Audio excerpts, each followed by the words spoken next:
அடிகள் நாயனாரை பத்தி இந்த பதிவுல நம்ம பார்க்க போறோம். 63 நாயன்மார்களுள் முதன்மையான நால்வருள் ஒருவரான திருநாவுக்கரசு காலத்தில் வாழ்ந்தவர் இந்த அப்பூதியடிகள். இவர் வாழ்ந்த காலம் 7ஆம் நூற்றாண்டு. இவர் திருநாவுக்கரசரின் சிவ தொண்டினை இருந்து அவர் மீது அலாதி அன்பு கொள்றாரு.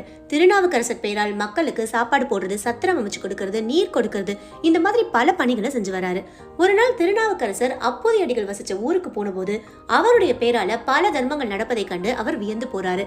அப்பூதியடிகளார் பற்றி கேள்விப்பட்டு அவருடைய வீட்டுக்கு போக முடிவு பண்றாரு திருநாவுக்கரசர். அப்பூதியடிகளை சந்தித்த திருநாவுக்கரசர் தான் திருநாவுக்கரசர் அப்படிங்கறத வெளிப்படுத்தாம அவர்கிட்ட பேச ஆரம்பிக்கிறாரு. உங்களுடைய பெயர்ல நீங்க தர்ம செயல்களை செய்யாமல் எதுக்காக திருநாவுக்கரசரோட பேரை செய்றீங்க அப்படின்னு கேட்டாரு. அதற்கு அப்பூதியடிகள் திருநாவுக்கரசர் சமண சமயத்தில் பெரும் துறவியா இருந்ததையும் சிவன் அருளால் அச்சமயம் விட்டு சைவ மதமேற்று தொண்டுகள் புரிந்து வருவதையும் எடுத்துரைக்கிறாரு. இறைவன் மீது அன்பு கொள்வதை விட அவனுடைய அடியார்கள் மேல் அன்பு கொள்வதுதான் மிகவும் சிறப்பானது அப்படின்னு அப்பூதியடிகள் சொல்றாரு. பின்பு திருநாவுக்கரசர் தான் திருநாவுக்கரசர் அப்படிங்கறத அப்பூதியடிகளுக்கு வெளிப்படுத்துறாரு.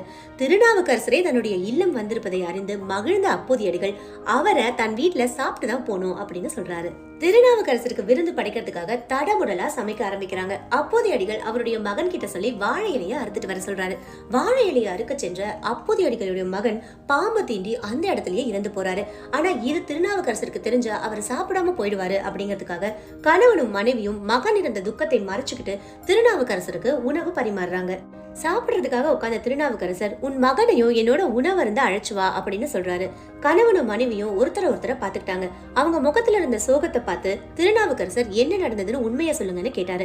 அப்போ தன் மகன் பாம்பு தீண்டி இறந்ததை அவங்க திருநாவுக்கரசருக்கு தெரிவிக்கிறாங்க.